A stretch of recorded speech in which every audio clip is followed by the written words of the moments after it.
Today is February 14th, 2016, Valentine's Day in beautiful central New York. This morning it was 27 degrees when I woke up, below zero, and now it's about zero out, maybe a little warmer. Wanted to get my last chance to get out in the woods and walk around and see things. So it's a pretty morning to take a walk. I'm not planning on sitting for anything or making a fire and cooking anything. This is just to get out and see outdoors. 3 days from now I'll be in the hospital, so this is probably my last opportunity to do what I love to do the best, which is woods loafing, wandering around the woods and just seeing stuff. It's a lot of tracks, a lot of deer tracks. We had a lot of them in the backyard last night, eating old apples and stuff from the trees. But even in here I can see a ton of them coming up out of the swamps. I'm sure they're bedded down in spots trying to maintain as much heat as possible because it was so cold last night.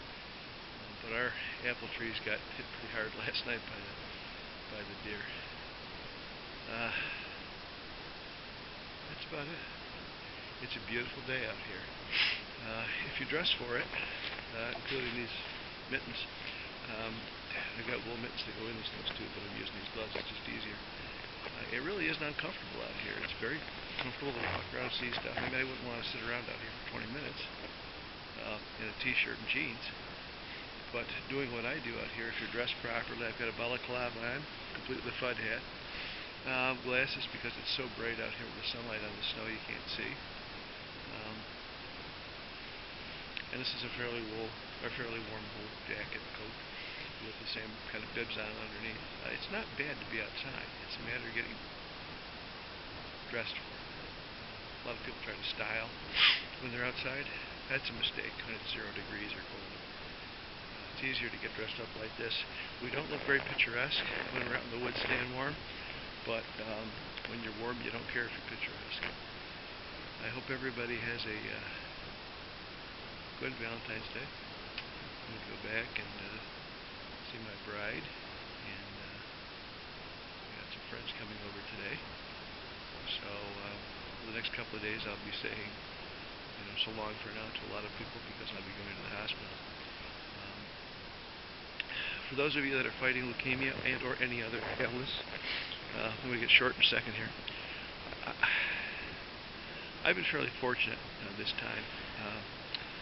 The chemo really knocked my blood cells down, my red blood cells, so I had no oxygen, so I couldn't get out and do what I normally like to do in the Northwoods, which is just walk around with a pack and a rifle. But with family and friends, I was able to get up there and get out in the woods, and I ended up with a deer this year, last year, 2015. Do the best you can with what you got, and don't surrender to it. I can't fathom giving up and just waiting to die. Again, my prognosis is probably better than most, but it's a long road to get better, and I'm prepared to do whatever I have to do to get there. I don't want people to say, well, because I have this, I can't do that. It limits what you can do, but there's a way around it. As long as your doctors say it's okay to do it, get out and do it, whatever it might be. This is a perfect example. It's 0, and really a pretty day. I mean, you can see how beautiful the woods are, just full of snow. And I maybe wouldn't have been as comfortable out here Friday or Saturday when it was blowing and snowing. But what a perfect day to get out and see things and be alive. So please don't give up. Keep fighting. Hopefully I have that same attitude after 3 or 4 days of the bad chemo that's coming. It's no big deal.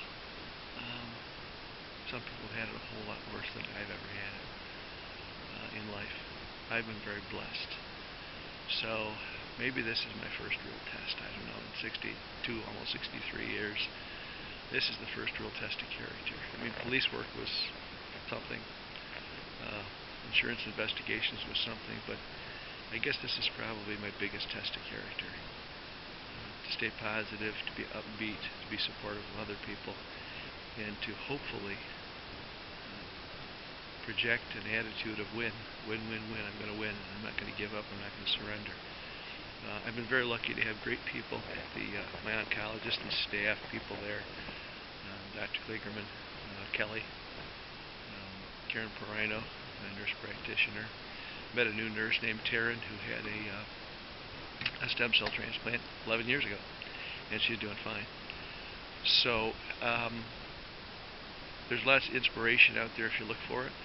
I hope when I'm all done with this that I can be that inspiration. I hope I'm not the guy that everybody looks at and goes, well, he can't do much because he had cancer. I want to be the guy that they say, man, I can't believe he had cancer. And that's the attitude I'm going to keep. And to those of you who are interested in watching this, thank you for all your help and all you've done to help me over the last year or so. Take care. I'm going to go wander around some more.